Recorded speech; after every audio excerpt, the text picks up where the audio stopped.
Dyslexia, dyspraxia, dysgraphia, dysthymia, aphasia क्या है, इससे संबंधित क्वेश्चंस और थ्योरी दोनों आपको इस वीडियो में देखने को मिलेगा।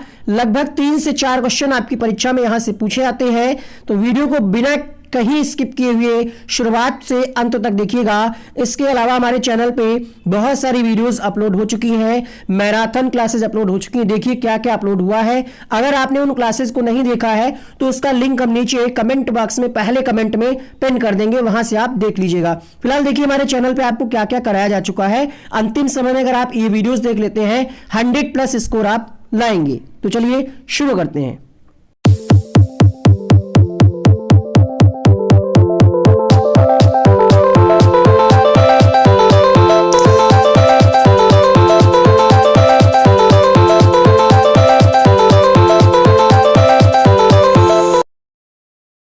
ये जो आप पढ़ते हैं डिसकैलकुलिया, डिसलेक्सिया, अप्रेक्सिया, इसका अध्ययन सबसे पहले किसने किया, इसकी बात सबसे पहले किसने की, तो एक मनोवैज्ञानिक थे जिनका नाम था सैमुअल अलेक्जेंडर किर्क, जिनकी तस्वीर आप यहाँ पे देख पा रहे होंगे। 1963 में अधिगम अक्षमता का संप्रत्यय सबसे पहले अमेरिका के वैज्ञानिक सैमुअल किर्क के द्वारा दिया गया। इंपॉर्टेंट पॉइंट ध्यान रखिएगा। अब यहाँ पे हम बात करते हैं डिस्ग्राफिया क्या है, ट्रिक भी आपको बताएंगे ताकि आप ट्रिक से भी बहुत ही कम समय में क्वेश्चंस के आंसर को सॉल्व कर पाए। क्वेश्चन तो आपको कराया ही जाएगा।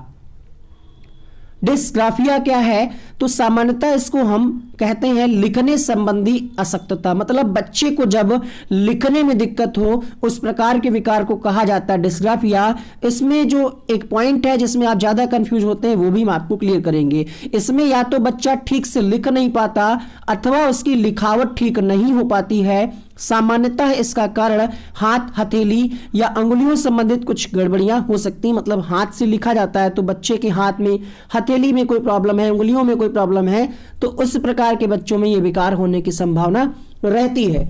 इसके अतिरिक्त मस्तिष्क संबंधी कुछ गड़बड़ियों के कारण भी यह अधिगम अशक्तता संभव है। यहां से प्रश्न पूछा गया है जहां पे लोग कंफ्यूज हो जाते हैं, शारीरिक रूप से अक्षम बच्चों में कौन सा विकार होता है। ऑप्शन दे देगा डिस्ग्राफिया, डिसलेक्सिया, डिसकैलकुलिया, अफेजिया। तो ध्यान रखना है शारीरिक रूप से अक्षम जब पूछेगा तो आपको डिस्ग्राफिया लगाना है। क्यों? क्योंकि यहां पे जब बच्चा शारीरिक रूप से अक्षम होगा तो वो लिख नहीं पाएगा, है ना। तो ध्यान रखिएगा। अब इसकी ट्रिक क्या कहती है, ट्रिक आपने कई सारे वीडियोस इसके पहले भी देखे होंगे, है ना। तो सबका अलग अलग तरीका है। जिसका ट्रिक आपको समझ में आए, मैटर ये करता है कि आपको कौन सी ट्रिक आसान लगती है।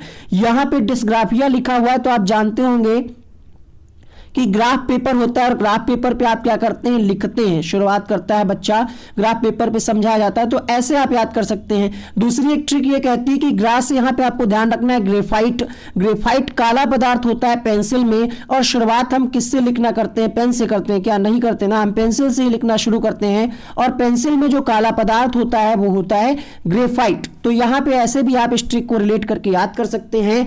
जब भी आपसे पूछे कि लिखने संबंधित विकार, तो आपके माइंड में तुरंत क्लिक करेगा कि हम सबसे पहले लिखते किससे हैं, किससे लिखते हैं, पेंसिल से लिखते हैं। पेंसिल में काला पदार्थ होता है ग्रेफाइट। ऐसे आप इसको ध्यान करेंगे, या फिर आप ग्राफ पेपर वाला भी ट्रिक याद कर सकते हैं। डिसलेक्सिया की अगर हम बात करें तो जब आप कक्षा 6, 7, 8 में होते हैं तो आपके घर में बड़े बुजुर्ग माता पिता कहते हैं पढ़ ले पढ़ ले पढ़ ले वरना फेल हो जाएगा, है ना। पढ़ ले ऐसे कहा जाता है गुस्सा में, कभी कभी प्यार में, पढ़ ले बेटा पढ़ ले। तो पढ़ ले का मतलब क्या हुआ, पढ़ ले मतलब डिश ले आ रहा है यहाँ पे, अर्थात पढ़ ले, अर्थात ये हो जाएगा पठन संबंधी समस्या, है ना। कई सारी आपने ट्रिक्स पढ़ी होगी कि कुछ लोग आपको ये भी बताते होंगे कि लक्स को बच्चा पढ़ता है ना, लक्स को बच्चा लुक्स पढ़ता है। तो जैसे आपको याद रहे, जिस तरीके से आपको याद रहे वो तरीका आप नोट कर सकते हैं। तो आप ध्यान रखिएगा, मेरा तरीका यही है, पढ़ ले मतलब पठन संबंधी विकार। डिस्प्रेक्सिया क्या है, शिक्षक भर्ती में प्रश्न पूछा गया, तो जहां पे पढ़ने, लिखने और बोलने तीनों की समस्या हो किसी बालक में, वहां पे हम कहेंगे डिस्प्रेक्सिया। अगर तीनों नहीं, 2 भी दिया हुआ है तो आप डिस्प्रेक्सिया के साथ जाएंगे। अप्रेक्सिया क्या है, तो अप्रेक्सिया एक ऐसा शारीरिक विकार है, इसके कारण व्यक्ति मांसपेशियों के संचालन से संबंध सूक्ष्म गतिक कौशल जैसे लिखने, चलने, टहलने, बोलने में निपुण नहीं हो पाता है। ये कैसा विकार है, ये तंत्रिका तंत्र से संबंधित विकार है ना। इसमें क्या होता है, बच्चा हाथ और आंखों के बीच संतुलन स्थापित नहीं कर पाता है, इसको हम कहते हैं अप्रेक्सिया। ठीक है, किससे संबंधित है ये? सूक्ष्म गतिक कौशल से संबंधित। ध्यान रखिएगा, प्रश्न आपसे पूछेगा कि निम्नलिखित में से कौन सा सूक्ष्म गतिक कौशल से संबंधित विकार है, तब आप एप्रेक्सिया लगाइएगा। डिसकैल्कुलिया आपके लिए बहुत आसान, कैलकुलेटर से आप रिलेट करके याद कर सकते हैं। कैलकुलेटर से हम क्या करते हैं, जोड़ते घटाते हैं और भी बहुत सारी क्रियाएं करते हैं जो गणित से संबंधित होती हैं। इसका एक और नाम है, इसको हम अकैल्कुलिया भी कहते हैं, जो कि अगली स्लाइड में यहाँ पे लिखा हुआ है। इसको हम अकैल्कुलिया भी कहते हैं। कई बार ऑप्शन इंग्लिश में ना लिख करके वो गणना संबंधी विकार लिख देता है, तो आप दोनों तरफ क्वेश्चंस को देखिएगा, हिंदी वाला भी और अंग्रेजी वाला भी, ठीक है। तो ये हो गया आपका गणना। बाकी आपकी परीक्षा में ना के बराबर है, यहाँ पे एक ये वाला प्रश्न पूछा जाता है, अफेजिया। अफेजिया तो भाषा संबंधी समस्या है, भाषाघात भी ऑप्शन में लिखा होगा, इसको तो आप आसानी से याद कर सकते हैं ना। फेजिया लिखा हुआ है, ये भाषा से संबंधित हो जाएगा, ये आपको याद रहेगा अलग ही। बाकी यहाँ पे आप देख सकते हैं, जैसा कि हमने आपको बताया कि प्रोजेरिया क्या है, तो कम आयु में वृद्धावस्था के लक्षण, मतलब कम आयु में ही बूढ़े लगने लगना, ये है प्रोजेरिया। बुलिमिया क्या है, भोजन ग्रहण संबंधी समस्या, ज्यादा भूख लगती है इसमें। डिमेंशिया क्या है, तर्क चिंतन स्मरण शक्ति का कमजोर होना। एडीएचडी क्या है, एडीएचडी का फुल फॉर्म आप यहाँ पे देख पा रहे होंगे, ठीक है, अवधान संबंधी समस्या, एक ही किसी चीज पे आपका ध्यान केंद्रित नहीं होता है, इसमें अवधान संबंधी समस्या होती है। एफेजिया क्या है, वाचन लेखन और भाषा में योग्यता है, वही भाषा से संबंधित अफेजिया जो आपने पढ़ा था, इसके बारे में हम आपको बता ही चुके हैं। डिसआर्थोग्राफिया क्या है, तो ये होता है वर्तनी विकार, ये आपसे पूछा नहीं गई है, बट ये आपसे अभी तक पूछे नहीं गए हैं, बट हमने सोचा इन चीज़ों को भी आपको थोड़ा सा जानकारी हो जाए, अगर प्रश्न पूछ लिया जाए तो आप करके आए वहाँ पे। सेल्यूलोग क्या है, ये स्वयं से बातें करना, कई बार हम आप सभी खुद से बातें करते रहते हैं, तो उस प्रकार की जो बीमारी है, जो विकार है, उसको हम सेल्यूलोग कहते हैं। डिस्मोर्फिया क्या है, स्वयं को ज़्यादा सुंदर, लंबा और ताकतवर समझना ही डिस्मोर्फिया कहलाता है। सोमनबुलिज्म क्या है, तो नींद में चलने की बीमारी है। आपने मूवी देखी होगी कई सारी जिसमें दिखाया जाता है कि नींद में कोई व्यक्ति चल रहा है ना। एमेंसिया क्या है, इसको कहते हैं भूलने की बीमारी। और इंसोम्निया क्या है, नींद ना आने की बीमारी। बहुत सारे लोग नींद आने के लिए क्या है, गोली का प्रयोग करते हैं, दवाई का प्रयोग करते हैं, वो होता है आपका, क्या होता है, इंसोम्निया, नींद ना आने की बीमारी। अब इससे संबंधित कुछ क्वेश्चंस को कराते हैं। पहला प्रश्न आपके सामने है, पठन वैफल्य बच्चों के प्राथमिक लक्षण क्या है। तो पठन वैफल्य लिखा है, आप थोड़ा सा यहाँ पे समझ नहीं पा रहे हैं। ऑप्शन है यहाँ पे न्यून अवधान विकार, अपसारी चिंतन, पढ़ने में धारा प्रवाहिता, धारा प्रवाह, पढ़ने की अक्षमता, या फिर एक ही गति विषय को बार बार दोहराना। तो यहाँ पे आप समझ गए होंगे इस प्रश्न का आंसर क्या जाएगा। क्वेश्चन नंबर 1 आपके सामने, धारा प्रवाह, पढ़ने की अक्षमता। पठन वैफल्य लिखा है तो पढ़ने की अक्षमता होगा ना, आंसर जाएगा यहाँ पे ऑप्शन नंबर सी के साथ। पठन वैफल्य मतलब क्या, पढ़ ले, डिसले, इंग्लिश में जब आप देखेंगे तो यहाँ पे डिसलेक्सिया लिखा हुआ मिलेगा। दूसरा प्रश्न आपके सामने, निम्नलिखित में से कौन सा व्यवहार बच्चे की अधिगम नियोगिता की पहचान करता है। अपमानजनक व्यवहार नहीं। देखिए, अधिगम नियोगिता मतलब बच्चे को अधिगम में प्रॉब्लम किस ऑप्शन में आ रही है, मनोभाव का जल्दी जल्दी बदलना, ये कोई अधिगम नियोगिता नहीं है। तो यहाँ पे जब बच्चा डी को बी, वाच को सा और 21 को 12 लिखता है, ये वाली प्रॉब्लम अधिगम नियोगिता है। अगला प्रश्न देखिएगा, एक बच्चे की कॉपी में लिखने में विपरीत छवियां, दर्पण छवि आदि जैसी गलतियां मिलती हैं, इस प्रकार बच्चा लक्षण प्रदर्शित कर रहा है। विकल्प है यहाँ पे अधिगम में असक्तता के, अधिगम में कठिनाई के, अधिगम में समस्या के, अधिगम में असुविधा के। तो देखिए, आप टीचर बनने जा रहे हैं, आपको मनोविज्ञान की भाषा के अंतर्गत कुछ शब्दों को चुनना है। अगर आप नॉर्मल व्यक्ति से पढ़ेंगे तो इसमें से कोई भी आंसर बता सकता है, बट जो मनोविज्ञान की शब्दावली उसके अंतर्गत इसको क्या कहा जाता है, अधिगम असक्तता, अधिगम संबंधी विकार कहा जाता है। पहला ऑप्शन यहाँ पे सही होगा। भाषा अवबोधन से संबंधित विकार कौन सा होगा, भाषा वाली बात यहाँ पे करी जा रही है, तो पठन वैफल्य तो होगा नहीं, है ना, और क्वेश्चन में ही आंसर छिपा हुआ है। भाषा मतलब भाषाघात, अफेजिया जिसको आप कहते हैं। चौथा विकल्प यहाँ पे सही होगा। अधिगम नियोगिता क्या है, पहला ऑप्शन, समुचित निवेश के साथ सुधार योग्य नहीं होती, एक स्थिर अवस्था है, एक चर अवस्था है, जरूरी नहीं कि कार्य पद्धति की हानि करे। क्वेश्चन नंबर 5 आपके सामने, तो ये एक चर अवस्था है, ठीक है, आंसर होगा यहाँ पे तीसरा विकल्प।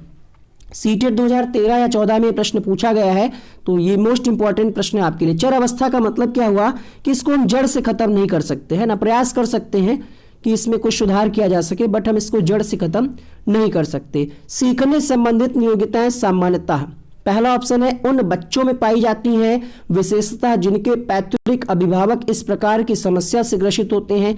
दूसरा विकल्प है औसत से श्रेष्ठ बुद्धि लब्धि वाले बच्चों में पाई जाती हैं लड़कियों। तो यहाँ पे तो भाई गलत बात है, लड़के लड़कियों का भेदभाव किया जा रहा है, यहाँ पे ग्रामीण शहरी की कोई बात ही नहीं है। तो आंसर जाएगा उन बच्चों में पाई जाती हैं जिनके पैतृक अभिभावक इस प्रकार की समस्या से ग्रसित हो सकते हैं, ऐसा माना जाता है। सातवां प्रश्न, एक बच्चा जो डैश से ग्रस्त है, सा और वाच न्यूक्लियर और अनक्लियर में अंतर नहीं कर सकता, तो ये कौन सा विकार होगा सातवें प्रश्न में। तो बच्चे को किस में दिक्कत है भाई, सा को वाज पढ़ रहा है, न्यूक्लियर को अनक्लियर पढ़ रहा है, तो ये पढ़ने की दिक्कत है। हमने आपको क्या बताया, पढ़ ले पढ़ ले पढ़ ले, ले किस ऑप्शन में है, तो आपको मिल जाएगा यहाँ पे डिस्लेक्सिया, ऑप्शन नंबर 2 सही होगा। आगे बढ़ते हैं प्रश्न संख्या 8 के तरफ। डिस्लेक्सिया किससे संबंधित है, गणितीय विकार, पठन विकार, व्यवहार संबंधी विकार, मानसिक विकार। क्वेश्चन नंबर 8 आपके सामने। तो डिस्लेक्सिया का संबंध किससे है, ये है आपका पढ़ ले, तो ये हो जाएगा आपका पठन संबंधी विकार। 8वें प्रश्न का दूसरा विकल्प यहाँ पे सही होगा। अधिगम अक्षमता का प्रत्यय सबसे पहले किसके द्वारा दिया गया, अधिगम अक्षमता का कॉन्सेप्ट किसने दिया, ये आपसे प्रश्न पूछा जा रहा है। क्वेश्चन नंबर 9 आपके सामने। तो यहाँ पे ग्राहम बेल नहीं होगा, आंसर जाएगा सैमुअल अलेक्जेंडर किर्क के साथ, ऑप्शन नंबर 2 इसका सही होगा। वीडियो को अगर आपने अभी तक लाइक नहीं किया, लाइक कर दीजिएगा, चैनल को भी सब्सक्राइब कर लीजिए और बेल आइकन को भी ऑन कर लीजिए। नासिरा पढ़ते समय अनेक बार अटकती है, उससे पढ़ने में कठिनाई होती है, तो पढ़ने वाला विकार क्या पठन अरुचि नहीं हो जाएगा यहाँ पे। क्वेश्चन नंबर 10 आपके सामने, आंसर होगा क्वेश्चन नंबर 10 के लिए यहाँ पे डिस्लेक्सिया, तीसरा विकल्प यहाँ पे सही होगा। गतिक कौशलों में अधिगम निरोगिता क्या कहलाती है, ये प्रश्न बहुत ज्यादा इंपॉर्टेंट है। गतिक कौशलों में 11वां प्रश्न आपके सामने। तो इसको हम क्या कहते हैं, डिस्प्रेक्सिया कहते हैं, यही हमने आपको अभी अभी पढ़ाया था, देखिएगा एक बार, ठीक है। यहां पे आप देख सकते हैं डिस्प्रेक्सिया कहा जाए या अप्रेक्सिया कहा जाए, गतिक कौशल, सूक्ष्म गतिक कौशल, यही वाला प्रश्न है। तो इसको हम क्या कहेंगे, अप्रेक्सिया या डिस्प्रेक्सिया। तो क्वेश्चन नंबर 11, बाकी के ऑप्शंस आपको पता ही होगा, है ना। यहाँ पे आंसर जाएगा दूसरा विकल्प। और अगर हम बात करें इसकी, तो इसको कहते हैं पठन विकार, ये कहते हैं गणितीय विकार।